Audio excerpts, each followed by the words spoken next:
Council meeting Monday, May 20th, 2019 at 7:30 shall commence. Please stand for our prayer and pledge. Will you bow with me, please? As we bow our heads to pray, may each of us thank our Creator for the privilege of living in and serving our community. We ask for wisdom and guidance in any and all decisions. We also ask for the protection of the members of our armed forces. Pray for their safe return and give strength to their loved ones. These we ask in thy name. Amen. I pledge allegiance to the flag of the United States of America and to the republic for which it stands, one nation, under God, indivisible, with liberty and justice for all.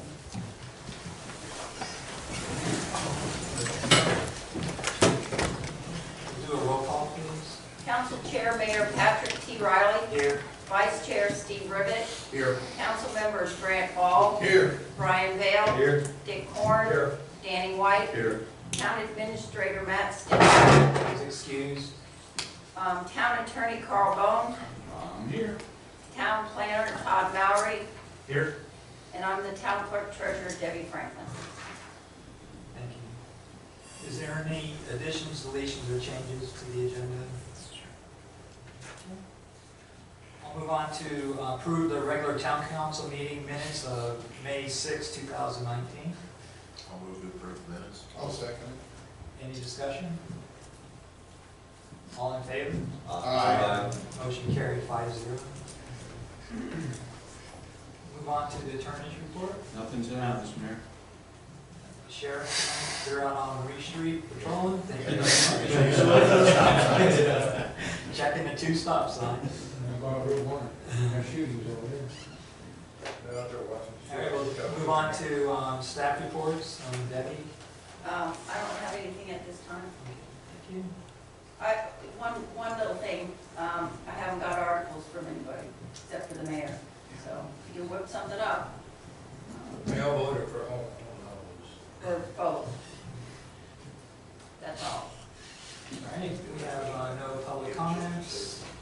Unless you want to come up now, Dorothy is here. You can do it now, because it's not an agenda item. Alright. I'm Dorothea White. I live at 1770 Yates Road. And I just have something that I wanted to bring to y'all's attention. Maybe y'all hadn't thought about it or not, but I know y'all are going to be working on your budget pretty soon. And I thought there might be something you might want to think about. When we're at home, we have a tendency to redo things every once in a while. And I come in here quite frequently with Danny, and I've told different friends of mine to come by here, and they might learn a little bit about a piece of property they're looking at or whatever. And some of the ladies have commented to me, y'all's building sure is old, and it sure needs a lot of this or that. And I'm thinking, I know how to paint, I don't mind painting, and I would come in here and paint all these walls for y'all if y'all just take and buy a little paint.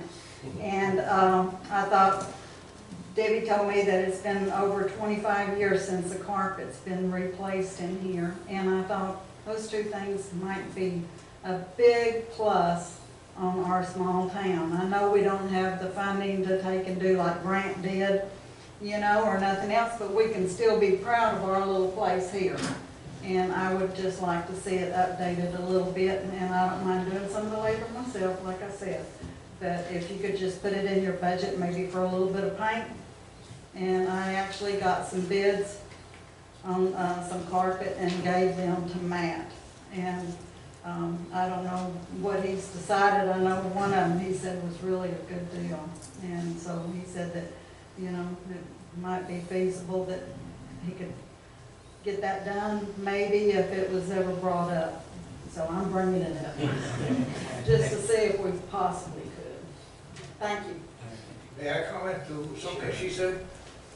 Verify the fact that, yes, she can paint, very good painter. If you go down Corey Road, or you go down Weber Road, both places, you'll see signs that are border collie hanging out in front of people's house, like on the mailbox.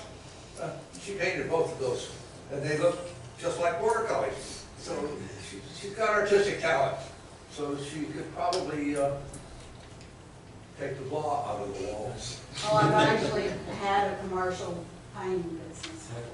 All right, thank you.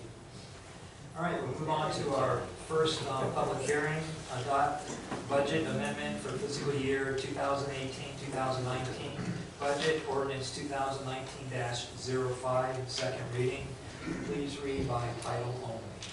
An ordinance of the Town of Malabar, Brevard County, Florida, pertaining to a budget amendment in the fiscal year 2018-2019 to provide for reallocation of funds within departments, providing for additional funds from unrestricted funds on deposit, to provide for these additional expenditures as approved by council, providing for conflict, and providing for an effective date. Thank you. I'll open it up as a public hearings. Anyone from the public, please come forward. State your name and address for the record. Daniel Welton, 2635 Hunter Lane. So, a couple things I just want to give you my opinions on. I understand the need for staffing, right? That's the number one issue for most emergency response agencies is proper staffing. So that needs to happen. Volunteers can't do it anymore. They're not always there. I know we've had some issues in the past with volunteers, everybody being out of town, and we waited for 15 or 20 minutes for fire trucks to arrive, and that's really not acceptable, right? However, that being said, now that we have proper staffing, we want to go with proper staffing. There's got to be some operational savings somewhere, right? We don't need 10 trucks. If we have 10 people, that's one person per truck. That doesn't make any sense. I'm just using that as an example, okay?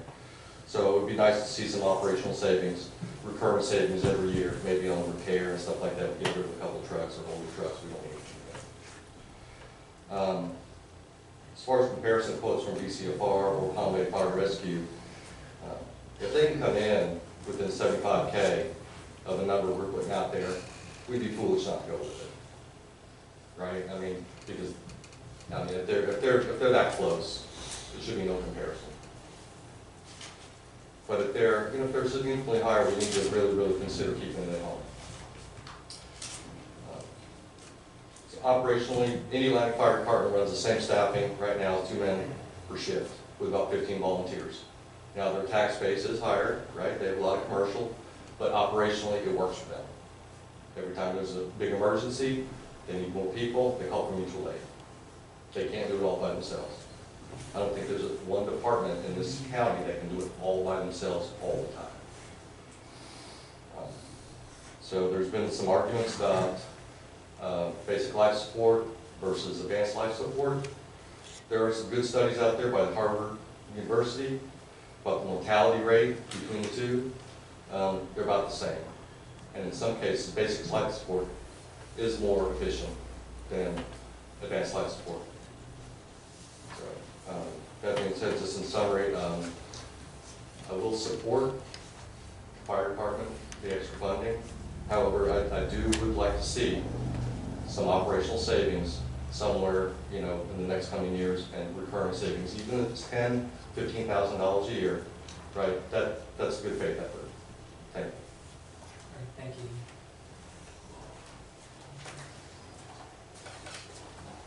Hey, everybody. Thomas Wilson, Smith Lane. Got a couple things to cover here on this topic. And try to stay on topic, but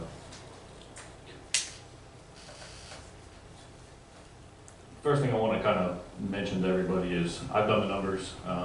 I've presented, not to the council members, but I've presented to members of this room in a meeting before with a direct comparison for Brevard County Fire Rescue versus our internal Malabar department. Just to, if anybody has any questions on that, feel free to get with me. I'm more than happy to share the data. Just one thing I wanted to summarize is the numbers are in no way, shape, or form even close to being comparable. I would back Van by any means, whether it's within 75K, I would back it within 150K, probably more than that. For the amount of service we're getting for the cost is nowhere directly comparable. Comparing Grand Valkyria last year, or about 18 months ago, Their average cost would be a little over $1.2 million if we brought them into Malabar. I can show you this data. That's based on MSTU, fire assessment, and any of their salary benefits for the employees. I'm sure we had a quote directly from either one of those from Brevard County. I think it would come in the same area nowadays, if not more. So, just to kind of reiterate a couple things, I think just to make sure we're on the same page. Residents pay approximately 30 to 35%, I think, of our fire budget based on our current budget. And it's right around that number. The rest is picked up by the town based off normal other sources of revenue that we get from the town. So I believe that's correct. Not looking for exact numbers. But to put that in comparison, the average cost of a taxpayer, this is including vacant and non-vacant properties, so the town of Malabar should be around $115 per taxable account. If we were to switch to Grant Valley Care right now, that number would be $361 per taxable account. That's over 3.5 times the cost. Like I said, and I've tried to get that number close, and it's not possible. On top of that, if we did bring them in, I don't think what anybody realizes, they're probably going to be manning the station with maybe a rescue and an engine. We're losing, I wouldn't be surprised if they bring in brush trucks. I'd be surprised if they bring in additional vehicles like a squad, a tender. So just keep that in mind as well. We have a tender on hand. And the last thing I'd like to mention, just like I said, to keep all these in comparison, this is for the increase in for the support of the members, the additional half pay. Like I said last time, I'm more than happy to pay an increase of about $7 or $8 a month of what it would be to support this, if it guarantees we have a full-time firefighter / EMT in the area 24 hours a day, 7 days a week. I'd be more than happy to do that for my 2-year-old daughter instead of, relying on possible volunteer like myself that would not, that may not be able to provide that full-time assistance. I think that's it. So I appreciate it. Thank you for hearing me. Thank you. Anyone else from the public? Okay. The public hearing portion is closed. I'll turn it over to staff. If anyone wants to speak. Debbie? Nothing other than what I put in the agenda report. Okay. All right. I'll entertain a motion to approve the ordinance 2019-05. I make a motion to approve. All right, motion. Second. Okay, any discussion? I have a little bit on this. Basically, what we're talking about here is a $16,000 budget adjustment for the next 4 months to cover the personnel. These personnel are needed due to the fact that we cannot depend on the volunteers to be there 24/7 or during the missing shift, which is 7 p.m. to 7 a.m. As a citizen, I want to know that when there's a call for emergency, myself or anybody, that there's a minimum of for sure 2 people responding to that call. And over the next 4 months, that will be covered with just this $16,000. We've got a lot more to talk about, workshops, budget, and a lot more meetings to have on this topic. But just to cover the shortfalls in manpower for the next 4 months, I think $16,000 out of reserves is a small price to pay. Before we had ample volunteers and we could cover it, and odds are at any time the call goes out, there will be manpower enough to cover it. But that's the odds. If there's one time that we don't have the manpower and there's a call that's a life or death situation, I don't want to gamble. I want to know that when the tones go out, 2 people minimum are going to be there.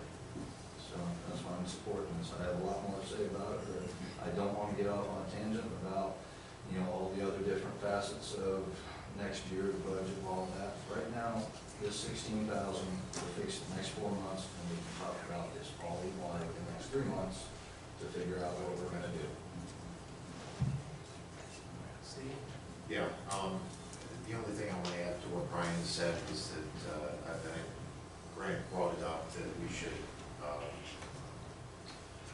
commit to putting that $16K that we're taking out of reserves. And I thought we took something else out of reserve early this year, but again, I'll support this with the caveat that we all understand we're gonna, anything we take out of reserves this year, we budget to replace it in this next budget. I don't agree with doing this at this time. I really believe that this needs to be something that we need to address in our budget. I think we need to address it to the citizens of the town to find out if they want to continue to support this at this level. And so I just don't agree with us doing this. And it's not only what we're taking out of that, we're taking from other departments also to make this happen. And I just can't support this, not the way we're doing it. I'd like to say, first off, it's a little disingenuous to say it's only costing us $16,000. Just like Rand just pointed out, no, even for that, because we're taking money out of other departments. And to say that those departments don't need that money makes our whole budget process a joke. They do need the money. That's why the money was allocated to them. Okay? So we got 16,000 coming out of reserves. We got what, about another 11, I think, coming out of other departments. And then the fire department's supposed to be making up another 10 or 15. Okay? I do believe this is a budget process item. Now, I know that nobody wants to see the town unprotected, but how come this is some emergency thing? All right? I mean, from what I heard at the beginning of this was that we had 4 part-time firefighters, and we were afraid of losing 2 of them because we could not supply them health benefits and such. Well, I'm sorry, in a part-time environment, a turnover of a certain amount of that is part of it. That's part-time employment, okay? I've seen some comparisons about if we need to get rid of some of the hyperbole. You know, everybody says, well, we just get rid of the fire department and go with the county fire assessment fee. Well, that would, you could reduce the millage rate to 0, and some people would actually pay more taxes, okay? Because the fire assessment fee is not based on the value of your property, but the size of your home, all right? And so, for me, the tax I paid the town of Malabar last year was $419. For my size house, when I looked it up today, and it's kind of hard to get these figures, but when I looked it up today, for my house, it would be $255 for the fire assessment fee. All right. So even if it took it down to 0, you know, I would only be saving $160. Also fire MSTU in there as well. Right, right. But so what I would caution a lot of residents to understand is we don't want to get rid of our fire department. Okay. Just the cost to some people that have been here a long time. You know, they're paying a small amount of property taxes to the town of Malabar. Now, when you talk about the town of Malabar is only paying 35% of the cost of the fire department, that's kind of disingenuous too. The total cost of the fire department is coming out of the town's revenue. All right, so even though That was per resident, I think, by the way. yeah, okay, but even though our millage provides us about $470,000, the fire department's cost us about $600 right now, and we're talking about increasing it roughly $100. Okay, and so without, and I'm not about raising taxes or anything, but there's other parts of this town that need attention also. And I as much as, and I've been a card-carrying, dues-paying union member most of my life. I think unions are good. I read in some of the emails where people said the town unionized the fire department. Well, no, we didn't unionize the fire department. The firefighters did, as is their purpose right to do so. Okay? And it's our duty then to bargain with the collective bargaining unit of the fire department. Okay? Either that or dissolve. And that's a binary choice.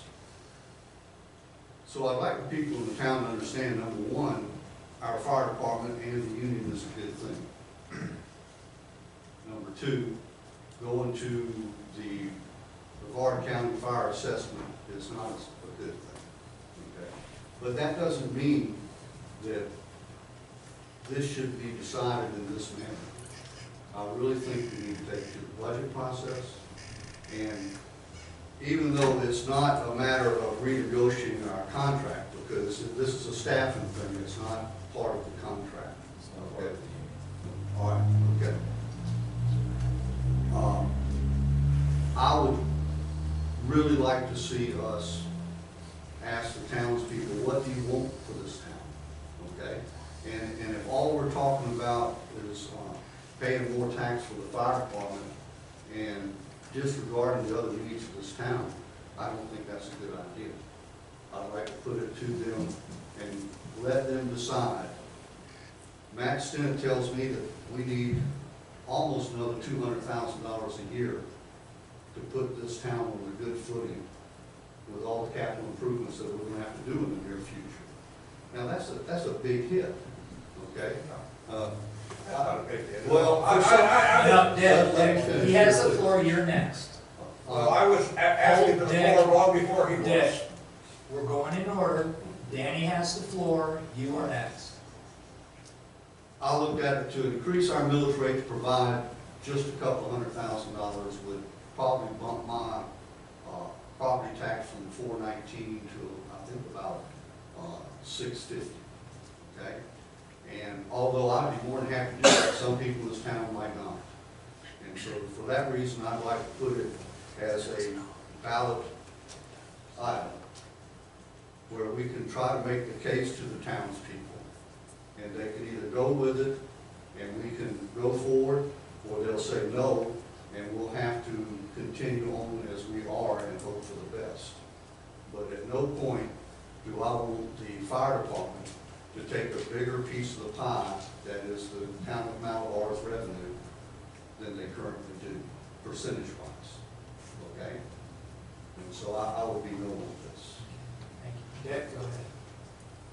If you had your own business out here, and I've talked to people at restaurants, at the department stores and everything, the unemployment rate is so low now that any employee has the opportunity to go anywhere and get an increase.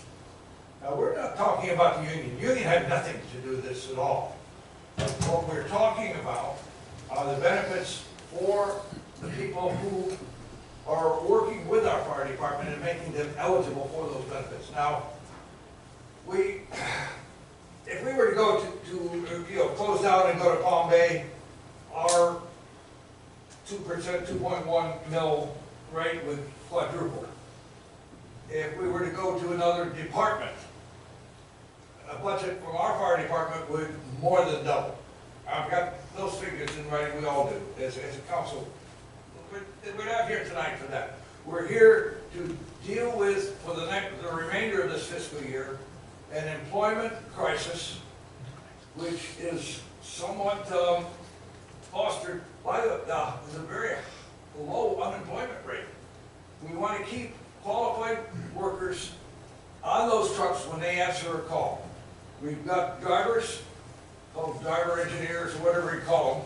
That's what that title we had, but one time we called them part-time with death, but anyhow, who are qualified not only to drive a very expensive piece of equipment and trained to do so, but they're also EMT qualified to respond before the ambulance. Now, in Brevard County, only the county fire department can mobilize an ambulance. No other city department, be it Cocoa Beach, Indian Harbor Beach, Palm Bay, nobody else can run an ambulance except the county. So, in any case, all of these departments have to have EMT people on their initial responding vehicle.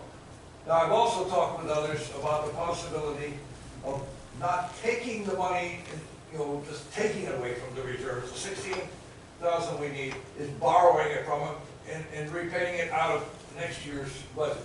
The fire chief that we've got now, gentlemen, has been phenomenal in his finding grant money, which is something that hadn't been done in this town almost as long as I can remember.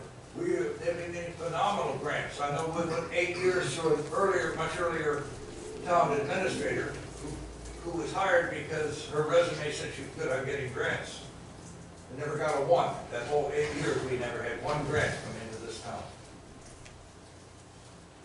And now, the fire department alone, through the efforts of not only Chief Foley, but some of his helpers, there have come up with a tremendous amount of grant money.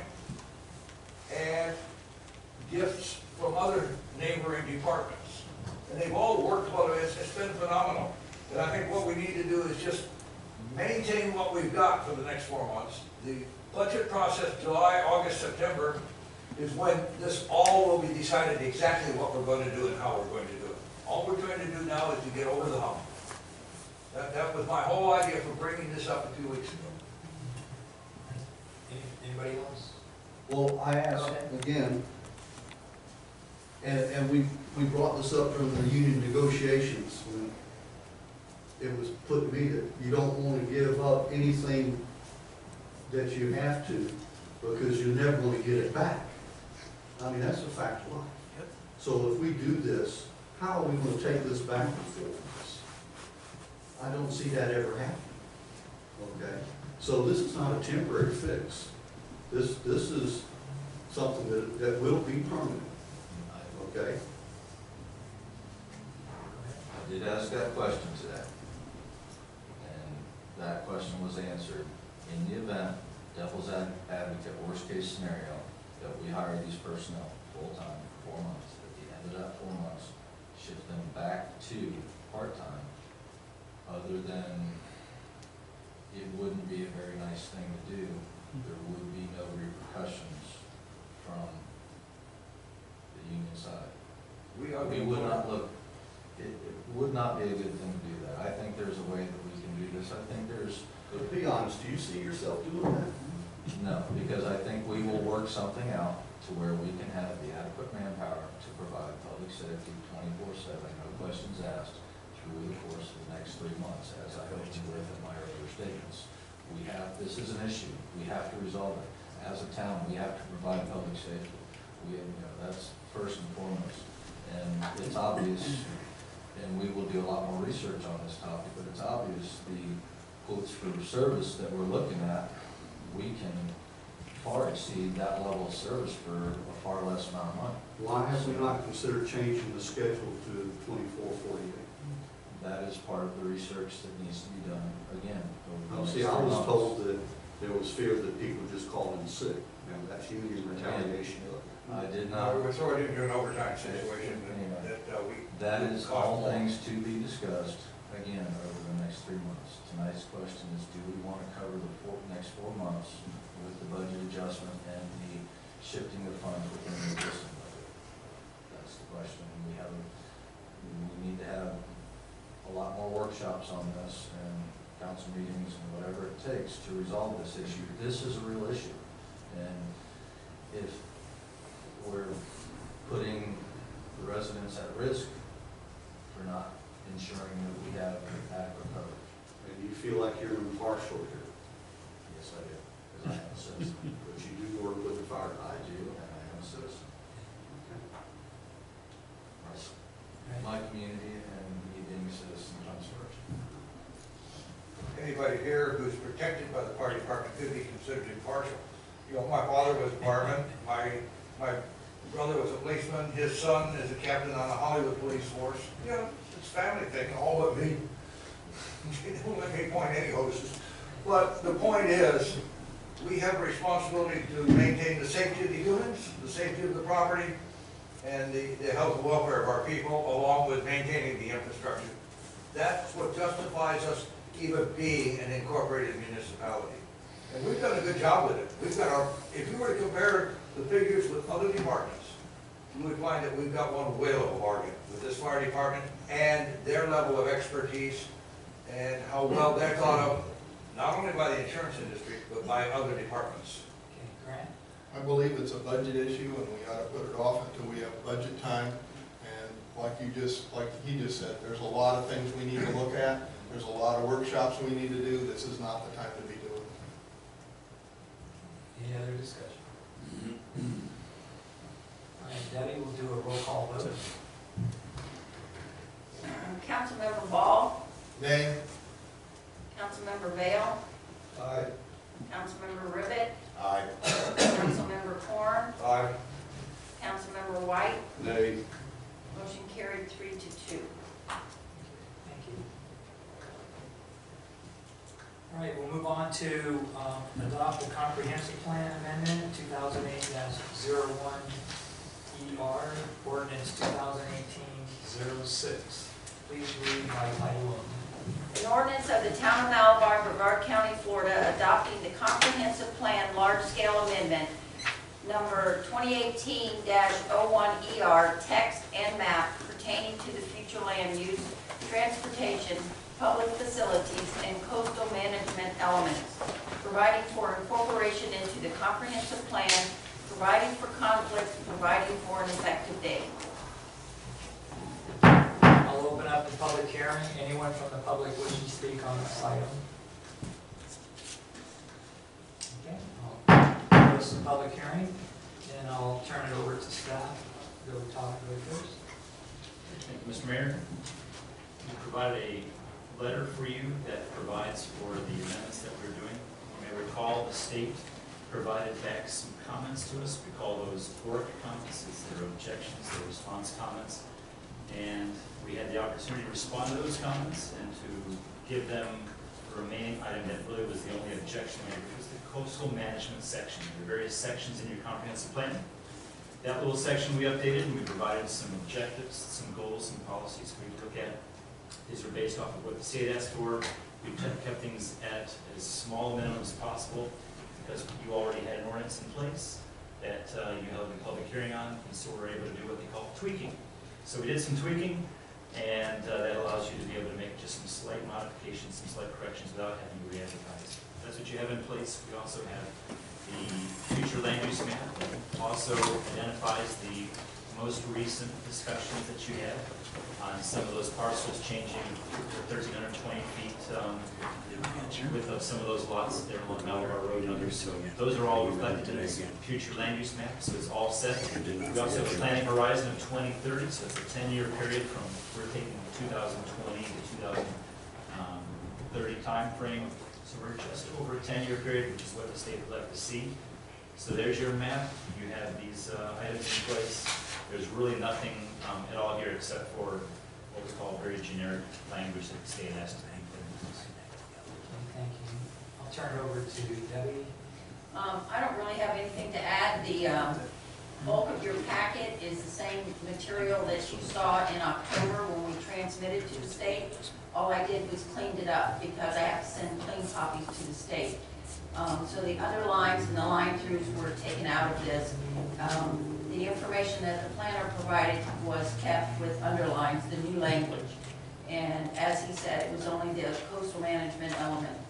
And then the map, they wanted the planning horizon added, and they wanted all the various pages that we had discussed put into and incorporated into one map. Okay. So the major addition was the pearls of flood. The peril of flood. Peril of flood. Yeah. All right, Carl, do you have anything? I have nothing. All right.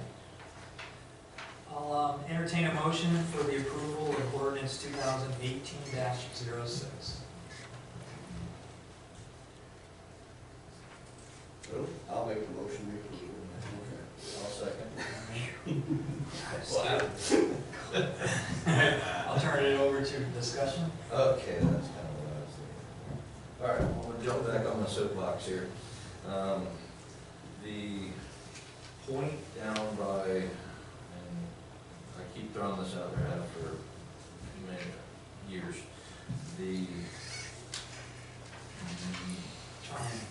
the triangle, west of US 1, at the very south point of the town, it abuts Goats Creek, is still zoned RR 65. I'll show.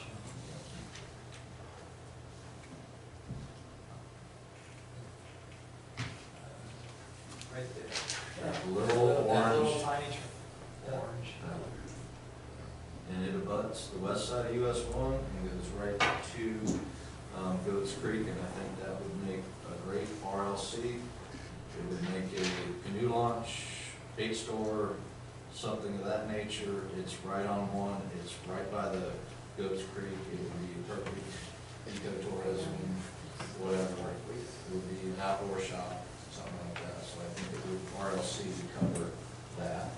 So that was, and I'm sorry I didn't bring it up at the last meeting, but I brought it up numerous times before at the workshops. And I'll just say, you can't really do that because it would be spot zoning. RLC, there's nothing until you come way up here, so you can't have the triangle as RLC. Something of which would work there for that. Well, you can't have RLC, is Okay. my point. All right. Steve? Okay, when the council was deciding whether they liked the proposal that we got from planning and zoning, we had a series of workshops. We came up with a compromise on the proposal that we had from planning and zoning on 1,300 plus foot depth of commercial zoning on Malabar Road. Again, we came up with a compromise that met at least some, maybe most of the needs of all of the parties that were involved. 3 council members have reneged on that compromise that we came through. I'm really, really disappointed in that. The fact that, I think this is driven by the fact that we now have by district voting, and I don't think council members in districts 1, 2, 4, and 5, I'll exclude you from this, Dick, because you weren't here to vote on this. The other council members don't give a damn about the rural lifestyle in District 3. That's what a lot of our residents seem to think, and that's the way it sure looks to me. The argument made for not cutting the property in half was that that residential half of the property would be worth significantly less money.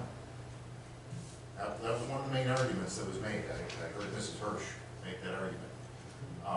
The people that are going to be affected by this, that have homes in rural residential that will now be bordering commercial property, will have their property values redistricted. So what we're voting for here is a massive wealth redistribution plan from the folks that have lived here for a long time to some developers.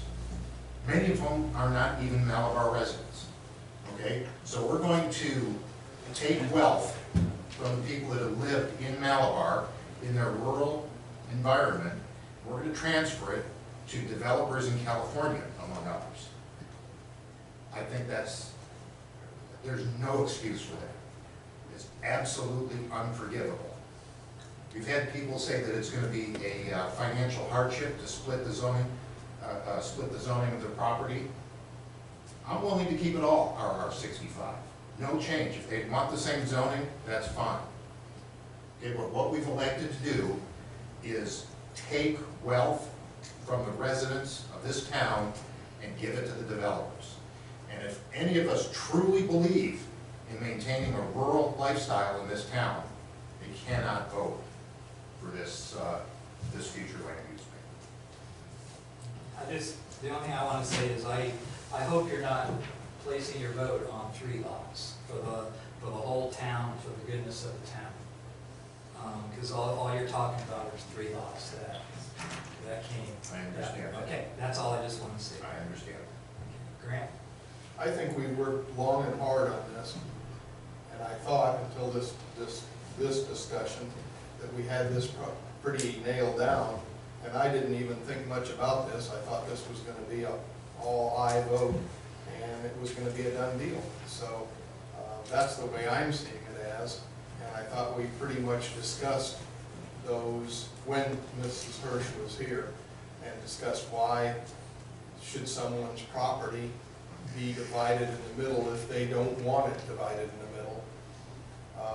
And being a small town, we have the latitude to make those decisions to help those land people out. So that was my view on it.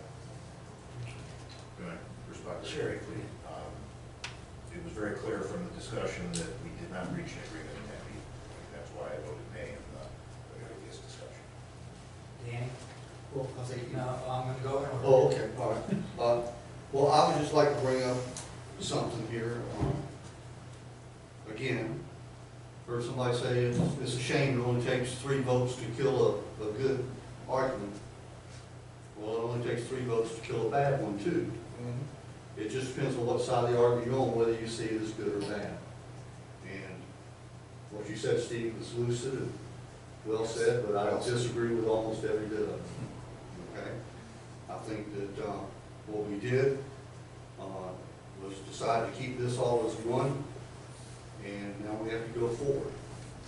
And I think I learned that lesson earlier, that even when I disagreed, and when I was on the minority side of a town vote, I supported the town moving forward. And so I'm for this land use. Dick? I'm not comfortable to say that I'm prepared to vote on this either way right now.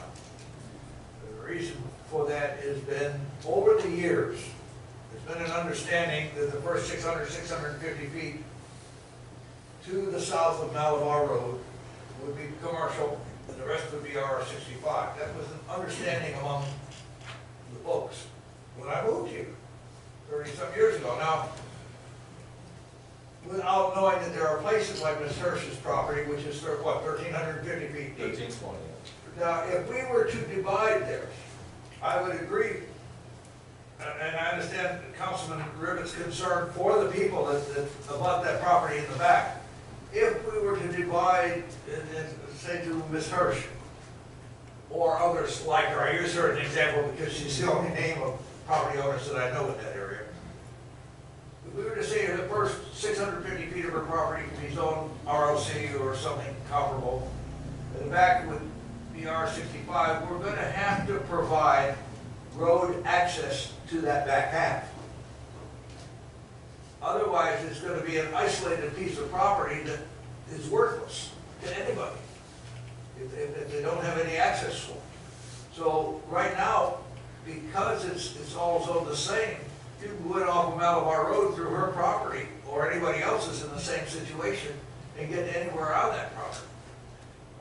That's a concern I have and don't know the answer other than not just establish right-of-ways. We're going to have to make the roads to access these properties that we are dividing off. At the same time, at one of our meetings, we came up with the idea that even though the 1350, the back part should be some kind of a vegetation buffer zone to protect the residents beyond that from what would be uncomfortable in a commercial development. There's another thing, some commercial properties or some commercial businesses require a bit more than 600 feet of depth when you consider parking. I don't know what the right answer is here. I'm not prepared to vote tonight, but the attorney will tell me if it comes to a vote, I gotta vote. It's my turn. We've already hashed the lot sizes, so that should not even be a discussion tonight. The discussion tonight is the overall plan, and that's what we're doing. We've been working on it for 7 years, and we've already had our workshops, we've had our meetings, we have our yelling and screaming at meetings, whatever you want, but it's, this is the final product of what the state's already approved. We have to tweak it a little bit, and that's what's being presented. So there shouldn't be any further discussion on the size of lots and all that. Well, by this, it looks like Ms. Hirsch's property is going to continue combine all one property here in red. Don't we have to have a second reading done by June the Hers 1st? is not the red one. No. Didn't I read we had to have a second reading done by No, June this the is 4th? it. We already have our. Okay, so This is it. So This is if the final. we don't do this tonight, we still have one more opportunity. No, this is it. This is it. This is it. Okay, all right, well, This is the Well, end this is what's been of advertised. 7-year road. Go ahead. Just for clarification, when you do a comp plan, this is a large-scale amendment, you do a public hearing in order to get council support to transmit it to the state. And then they get a period of time to review it, which they did, and they gave us their comments in December. And then we have 180 days to either adopt it as we submitted it in October, adopt it incorporating their recommendations, or not do anything, okay?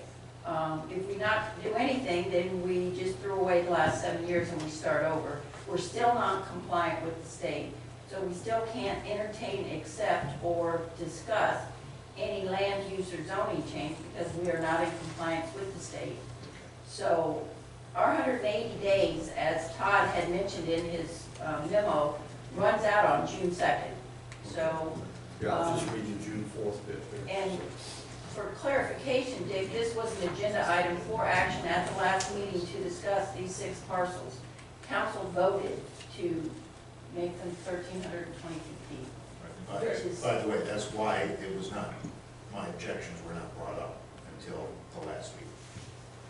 So, go ahead. Well, at one time too, and I think it was Councilman Bale that said that if something designated RLC should be a small parcel. Do you remember that at all, sir? I remember at the workshops, it was discussed that RLC was intended for generally smaller parcels, acre or less, half acre or less, was its original intent, am I correct? No, correct, well, correct, and it was for US 1, Smaller lots. smaller lots and along Malabar Road. And that it really didn't and work on Blackhawk that. Street. Well, the reason I mentioned that is concern of the people along that lane of what is going to be on the east side of Babcock Street. Down from Osage back up to Booth, for instance, or to where the Ace Hardware store is. Is the plan for that to be RLC or what, or large It's commercial? CG north of Booth. Yeah, it's RLC. Commercial South. general. And see, that Booth, huh? North of Booth is commercial Oh, general. north of Booth is. South of Booth is the RLC. Okay, that fits a whole lot better with, because they want to maintain the rural nature of. But we've their been through home. this before. I know you have. Remember, I'm the one that called and told you it was going to be on the agenda. Right, Brian's got, Okay, since we can only discuss this in this meeting setting, I'd like to ask Todd about, and the lawyer, Carl, about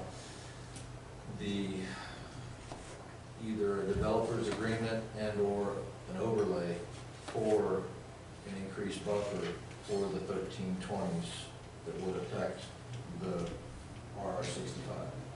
So I know we spoke of that, and also about a little triangle down there that I'm not gonna give up on. Would or would that not be spot zone? So a couple things, and just realize, we're dealing with a comp plan tonight, so you're not even talking about the rezoning of properties. This is your comprehensive plan. So with what's actually happening with this, you have a comprehensive plan, that's your future guide. We're saying this is how we want things to look in the future. Then you have your rezoning, or your zoning, which actually is the Bible. That's what it is today. This is what's going on. So whatever we're doing with your actions here, it gives people the opportunity, that should they decide, or should you decide you want to allow for certain types of growth, you have that opportunity to do it. So you're not saying it will, you're given that opportunity. And so that could, or may not take place. That's kind of one thing to make sure that some people, they get too confused because we get talking about zoning and comprehensive plans. We're not rezoning anybody's property. The only thing that's happening with this is you are saying this is how we would like the future to look based upon a consensus vision. It's your vision. So we're establishing, I'm sorry. Can you, but I like the way you said that, and what you said, because of so many people think we're rezoning everything. I would like to see what you said, put it in writing, and maybe put it in a mailboat or somewhere, or even a letter on the website, so that people do understand that this is not a rezoning process. It's a future land use. It's a dream. It's a vision. A dream for the young. But that needs to be said with authority. And, I guess you're an authority. Well, But you said it very well. I'd like to see that put out to the public. Mr. Mayor, with your involvement here, what I'd like to mention though is obviously, this is something that the state mandated that you had to do. You're following through with the state mandate, you're following through with those requirements, and you're updating your plan. You have the opportunity to, at a subsequent meeting, decide to take it to another step. a small And you could do scale. a different, or you can do a large scale, you can do a large or small, but this was a mandated step that you had to perform, and so you're doing that update. And it's been a significant number of years since you had last gone through that process. And so the state wants to know that communities are periodically refreshing and taking an examination as to what has happened, what could happen, what should happen. So you've gone through that. So with whatever action you take tonight, we do have until this deadline, as Debbie mentioned, as the mayor succinctly mentioned. So we have to follow that date. You don't want to be found in non-compliance. It doesn't help us at all. We should take action. We should accomplish that. So decide however you'd like to go, but just know that we're working towards compliance and to be in good graces there. At any future meeting, though, you could go to the next level, whether we do small-scale comprehensive plan change or whether you do a large-scale comprehensive plan change. You could do that and go through that aspect. In other words, we're not changing any zoning, we are making it possible to consider a zoning change. Correct. Which is not at this moment possible.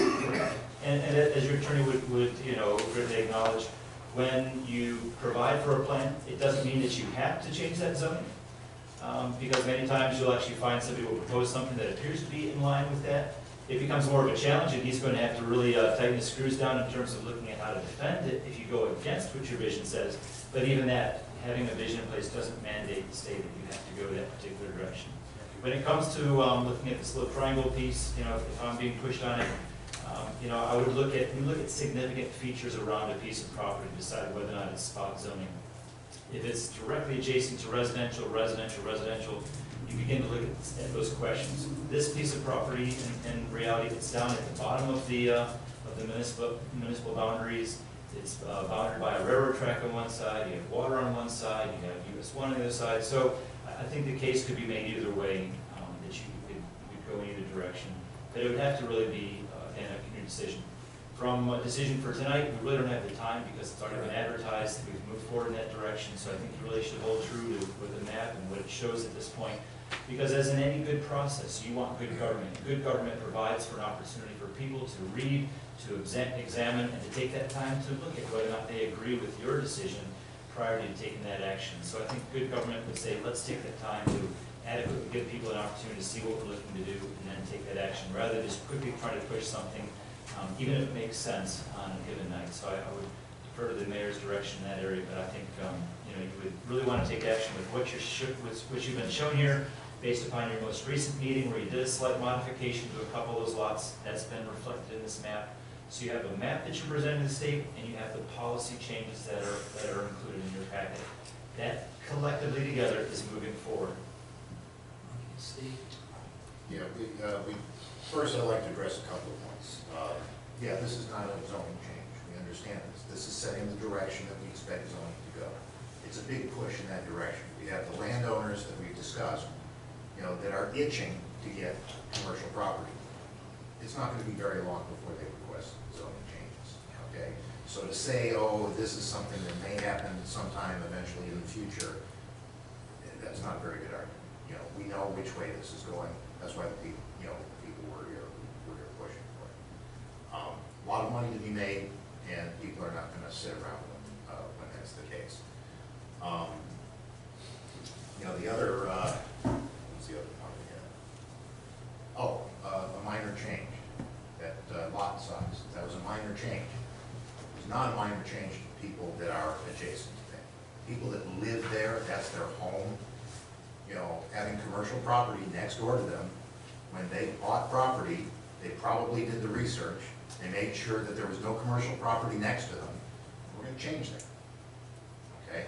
I think those people have more rights than people that don't even live in Malabar and are looking to make a bunch of money off of land speculation. People that live in this town have a heck of a lot more weight on my opinions on how the town should be run than out of state, out of town landowners. I will stand up for the residents of this town. That's a minor change, not to those people, not to me. You lost my support for this plan when you made those changes. Anybody else? Let me answer Brian's question. The answer is yes, we can, accomplish a lot of things when it comes down to the development and rezoning of property for developers. Okay? So, that would come into play at that instance, not right now. And Mr. Korn, to respond to what you said about we have to build the roads and stuff, we would put the onus on building those roads and the posting of a bond for, 2 or 3 year bond on the developer. We would not have to be doing that, okay? you had said, that's the way we need to proceed in the town. We don't need to be building roads for new development, we need the developer to build those roads. I wasn't talking about a development, I was just talking about if you cut a 1,400 foot deep thing, if you cut it in half, halfway back, you've isolated that back half unless we provide access to via a road. Well, we would not have to do that. Who would have to do that? The developer of the front half? Or the owners of the property. If it's one owner, they would be wise to reserve an access from Malabar to the backside, okay? That's just- basically a flag lot? No, not if, they reserve some type of access, call it whatever you want, a right of way, whatever it is, they would have to do that. Okay, that's just proved. I mean, if you landlock your own lot, you don't need to be in the development business. And by the way, that would be financially, there would be financial incentives to do that. If you're gonna sell a back lot that you can't have access to, it's not gonna be worth very much. No. If you have a back lot that you can build on that does have access, it's worth a lot. So that's all I have. Any other discussion? All right, we'll do a roll call vote. Councilmember Ball, Aye. Councilmember Vale, Aye. Councilmember Rivet, Nay. Councilmember Corn, Aye. Councilmember White. Aye. Motion carried 4-1. What'd you say? Aye. Sorry, need more water. Well, I didn't know, it was like, I heard nay, and I said, wait a minute, it wasn't a nay. Okay, so. 4-1. Okay, thank you, motion carried 4-1. I would like to thank the Planning and Zoning Board for their 7 years of work on this, and the council who also worked on it on the Planning and Zoning Board. I'd like to thank staff, Todd and especially Debbie, and I was her reviewer for most of the writing part of it last time, and I would like to thank council for supporting this, so we can move forward. That was it. All right, we'll move on to resolutions. 08-219, naming the Florida Sandhill Crane the official bird of Malabar. A resolution of the town council of the town of Malabar, Brevard County, Florida, adopting the Florida Sandhill Crane as a town bird and providing extra protection for these birds, providing for an effective date. So I'll entertain a motion for approval. I'll make that motion. I'll second. Any discussion? How do we define active protection? Okay. Paul? Well, this is a resolution. It does not have the force and effect of an ordinance, and we did it this way for a specific reason. We have very limited ability to enforce any laws concerning, this instance, Sandhill cranes, okay? So what we're doing is just providing for a mechanism to alert people that these are birds that are important to the town, all right? There's possibly we can make some conservation ordinance, preserving land and whatnot to protect them, but, that's for another discussion. But, it's just hopeful, wishful motives on the part of the town. Nothing is enforceable in law, okay? So this is step one of maybe other steps we might want to take, but, this is the best we can come up with. We do have a few signs out alerting people to the fact that they're, I'm wondering, do we need more? I don't know the answer to that. I believe you would know. Doug at one time had a chart where those signs were. Bonnie had that, Bounty had it. and we do have them, but one of the things they discussed at the last meeting was to maybe have additional signage and perhaps some educational articles in the newsletter. That's about all we can do as far as extra protection, all right? That's about it.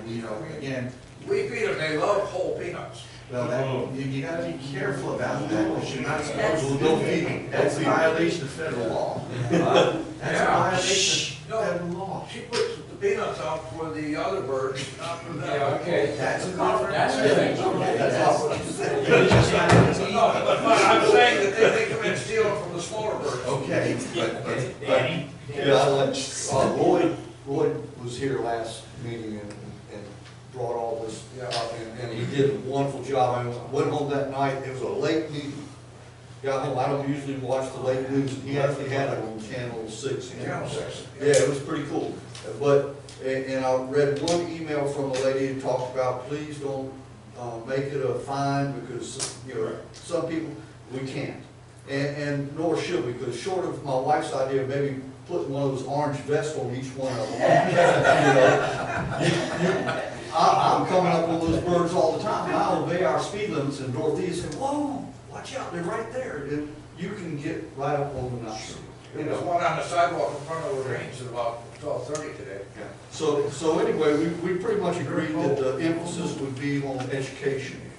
And Dorothea and I are getting with Lloyd, and we're going to try to come up with some signs that catch people's attention, more than just the metal sign with a bird on it, you know. So we're With going a to, picture of the bird on the sign. good picture, okay. Anybody else, Grant? Well, correct, and that's what I think, the emphasis should be on education. I want to question and just think about what this says. This says, slow down their travel speed to 10 miles below the posted speed limit where sandhill cranes are present on or near such roads to avoid vehicular incidents. Sandhill cranes stop when necessary to avoid vehicular incidents with sandhill cranes and ensure the continued presence. Well, yeah, but do we want to tell people to do that? Are we making something, a legal statement with that, or is that just? Please, it's just a please do this. That's all it is. Okay, I'm good with it. I think that's- I didn't want it to make somebody feel that they were a criminal if they actually hit one. No, they're not gonna get a ticket, they're not, I mean, you know, that's not the intent, this is just, like I said, the education. Because we all have encountered these birds, they just wanna walk out in the road. And they don't look both ways. They will stay in there and So, you know, if you could just, you know, do something to avoid the incident, or an accident, that's all we're asking. No fines, no penalties, no jail, no nothing with this, zero. I'm good.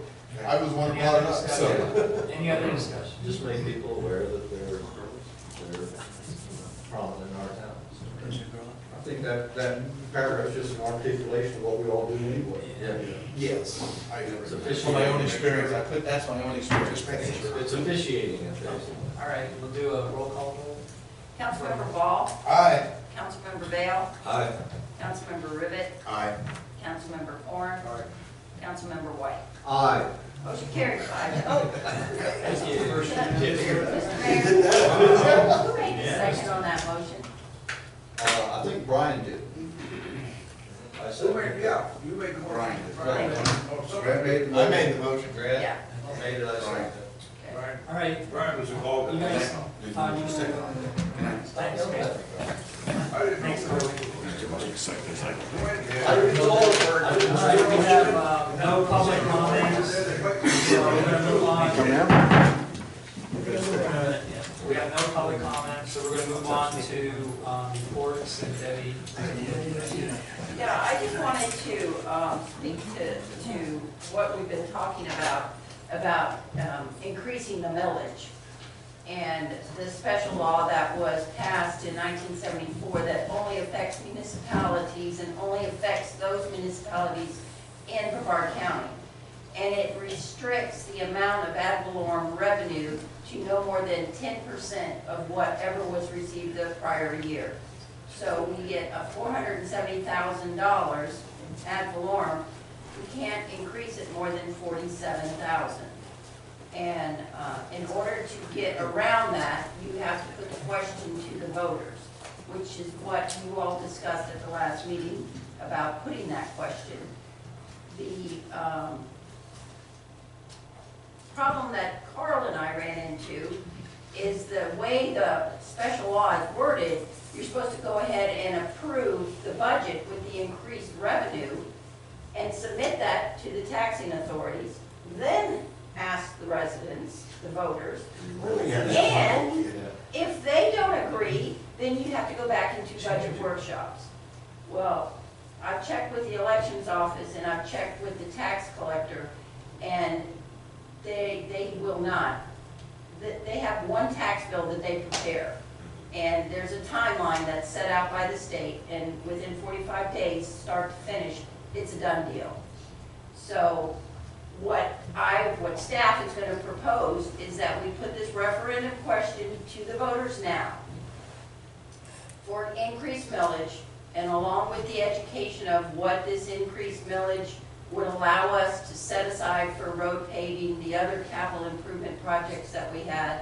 And then in the following fiscal year, we would be able to go into workshops and establish a millage that was higher than that restriction, because the voters have already voted and support that.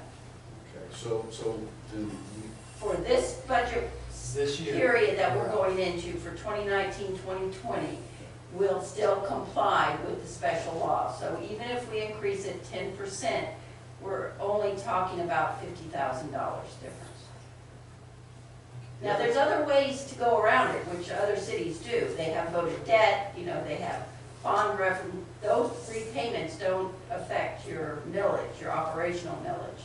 But Malabar has no debt. The biggest debt that we carry right now is the fire truck and the slope mower that we bought. And we have budgeted to pay them off in their time periods. So I didn't want that to affect your discussion earlier, and that's why I asked the mayor if I could tell you about this later. That's all I All have. right, thank you. Okay, Brian? When are we gonna start having workshops on that? Because I think this is gonna be a whole lot more than your average budget workshop. If we're talking millage, if we're talking capital improvements, if we're talking public safety, fire protection, I think it's gonna take a lot more to accomplish this than the 3 or 4 workshops that we normally have over the budget. Well, So, last year we had 5, okay? We had one that discussed capital improvement, and then we had one that discussed revenue sources, and then we actually got the budgets to you once the property appraiser submits the DR 420 information, and that kicks off July 1.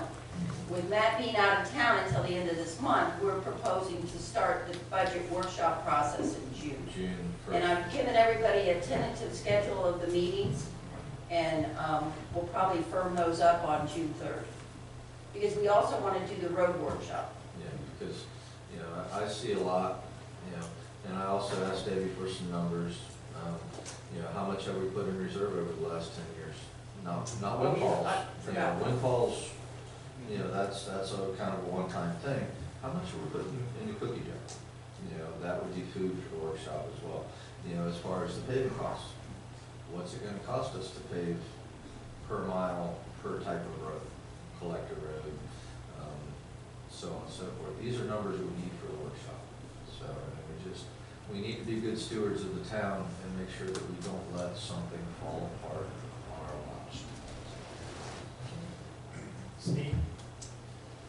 Yeah, I'd just like to reiterate that I think what we saw tonight, I think we had a group of residents in District 3 that were treated very poorly by this council.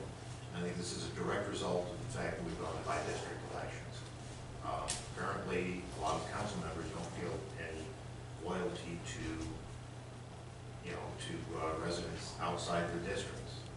I'm, again, extremely disappointed to see this. I think we made the wrong decision. I think the process, was flawed. We had an agreement on the lot depths, and then, several of us reneged on that agreement. That's why I supported the future land use map up until the last meeting, when it, made changes that are, quite frankly, life-changing to many of our residents. I think that we need to investigate the possibility of going back to at-large voting. I think that will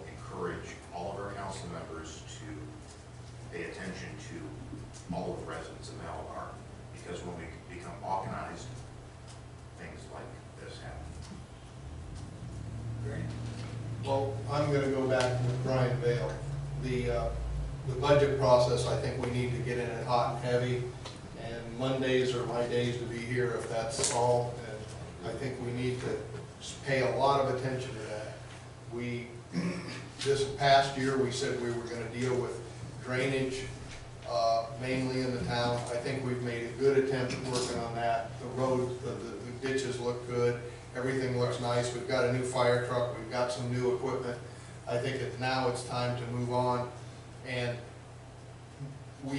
if we expect the taxpayers to come up with more money for the fire department and for our road building, we're going to have to script a very well thought out plan, because if we're gonna take it to them to make the decision, if we do a crappy job, the decision's gonna be, no, I'm not gonna pay you more money.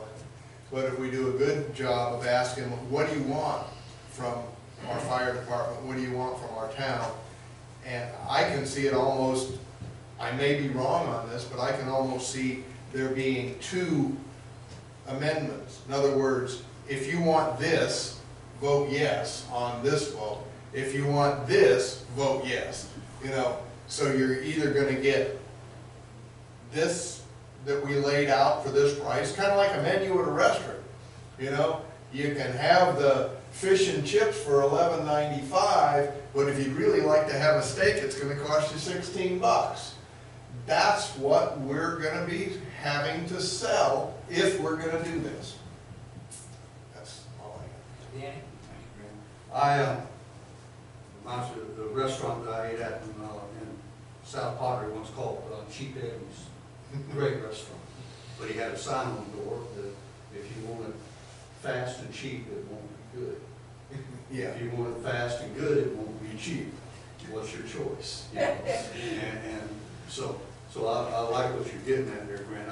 I volunteered for an advocacy committee with the Space Coast League of Cities for transportation and such. Now, I don't know whether that will help me understand why we can't get some work done on Malabar Road, such as a traffic light or whatever.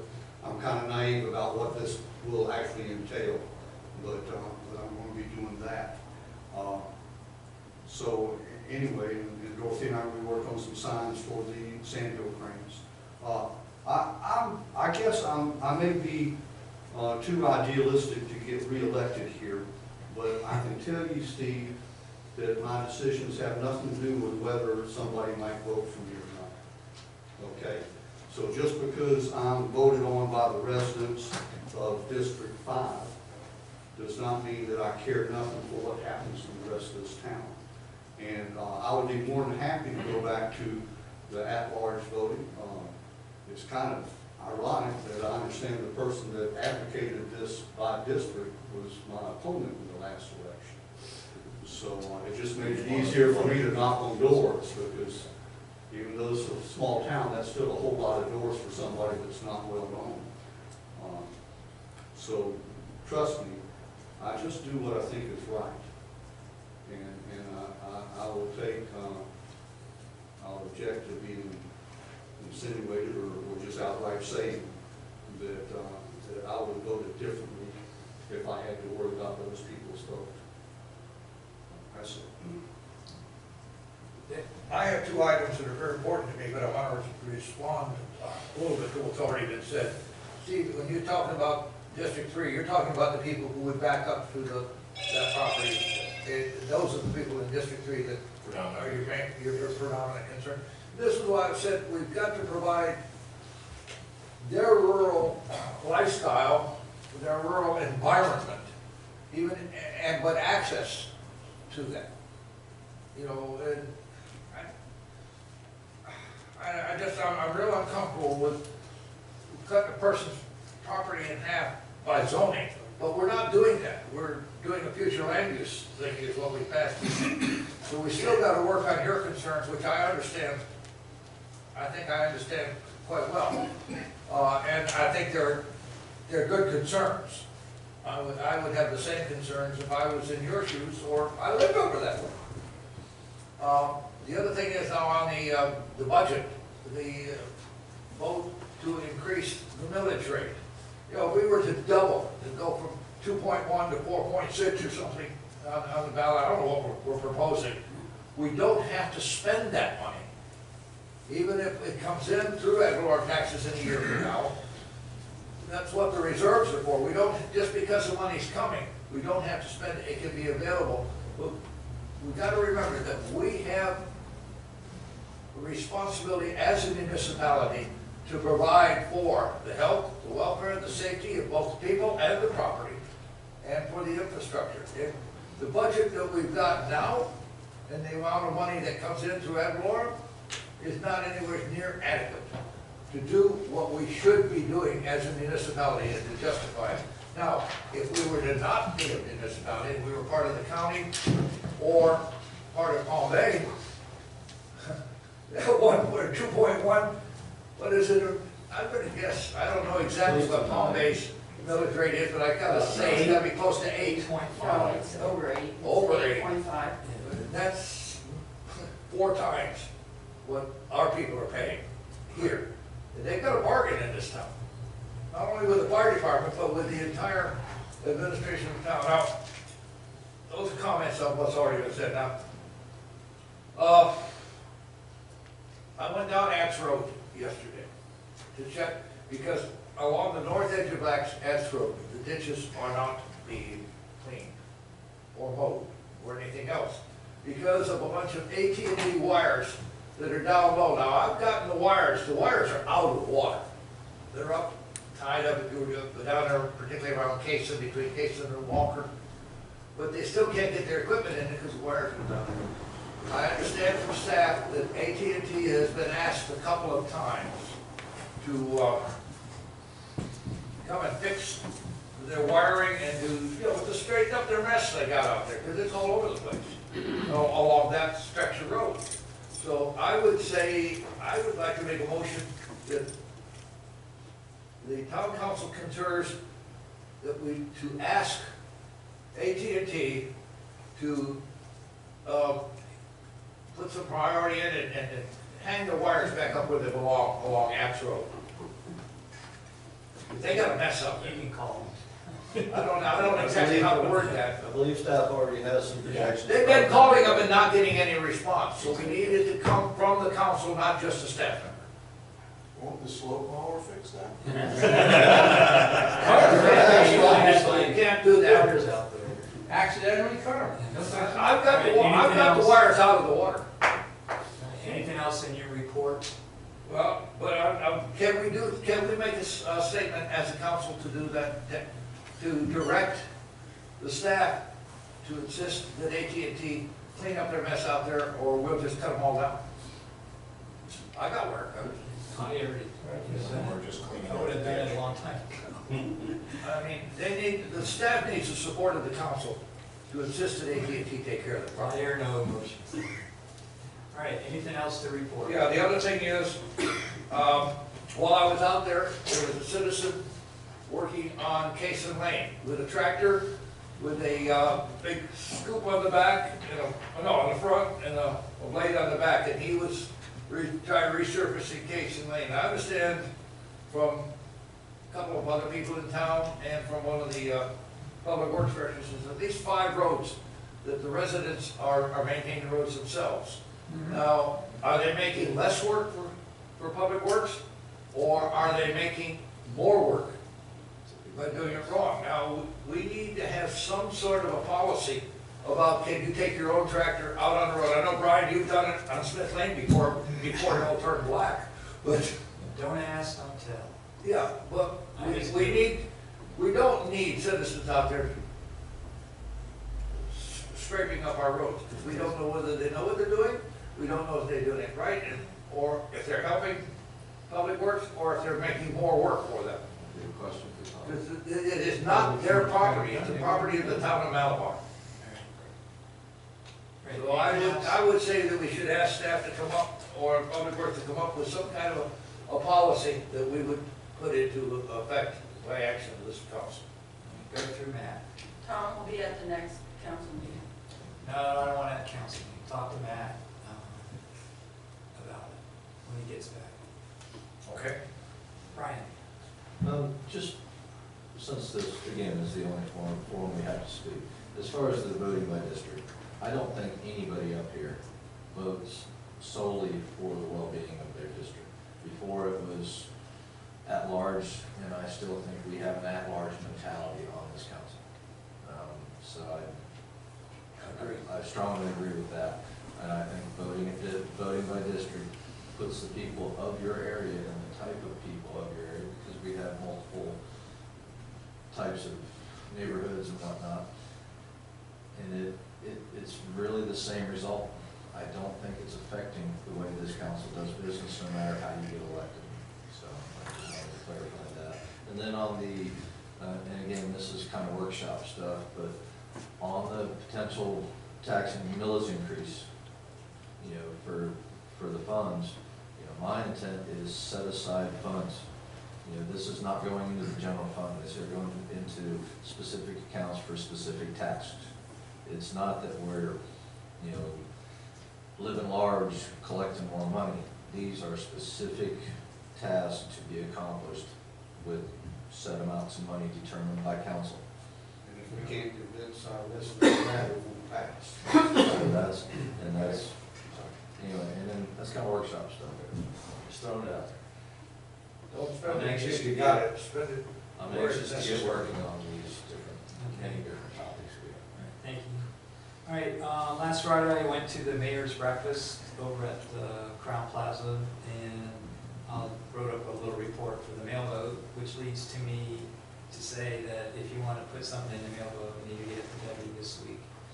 I already got the commercial. At every mail vote I try to put in a commercial business to add a little blurb about their business. So I've already got Ace Hardware, they've already inputted that. The other thing is, I was gonna write a thing, but I can just say it. Harris, I checked Harris and Data Management on how much they give to the town based on their ad valorem tax, and it's about $26,000 a year. So that's, I had brought this up before that, you know, if they could pay for their own railroad track, so we'll just take the $26K and put that in a fund for the railroad. They're the only people that use it, no one in the town of Malvern uses it, unless you work there.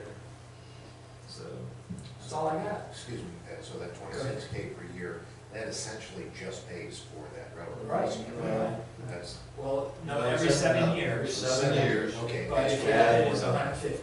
Yeah. Okay, Think of it that and we spend about 100 on the way. railroad. Right around, Okay. right? That was my point last year when everybody was complaining about it. I said, hold it, you know, we're getting enough money from these people to Right. pay for this. We just haven't been budgeting. And they have no other services from the town, so, other than fix the hot dog.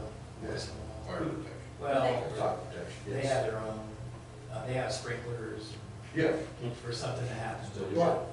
We gotta bring the big red truck. Our fire department. I mean, it's available, it's available. Again, if we went back to a Brevard County special assessment, their fee would be outrageous. It would be horrendous. Okay. Yes, Dick. Okay, there's another thing that I discussed with the chief and with a couple other citizens. I haven't talked to anybody here yet about it, but I will in the meeting. It was suggested to me by an official in Sarasota County. Right now, we're providing fire protection for all of the EOS land, which is a good bit of land in Malabar, good percentage. And if they have a fire, and they do have fires on their lands, we are the ones that have to go put the fire out or control the fire. And I think we should ask them for a contribution to our fire department budget. We'd have to ask the county, because they're the ones that control the EOS. I was going to talk to John Devine the other day about it, and I said, no, maybe I ought to bring this to council first. And Does this is anyone my here thinks that report. they ought to help us cover the expenses of protecting their land. All I right, think they ought to. all right, without objection, meeting adjourned. That's not standing.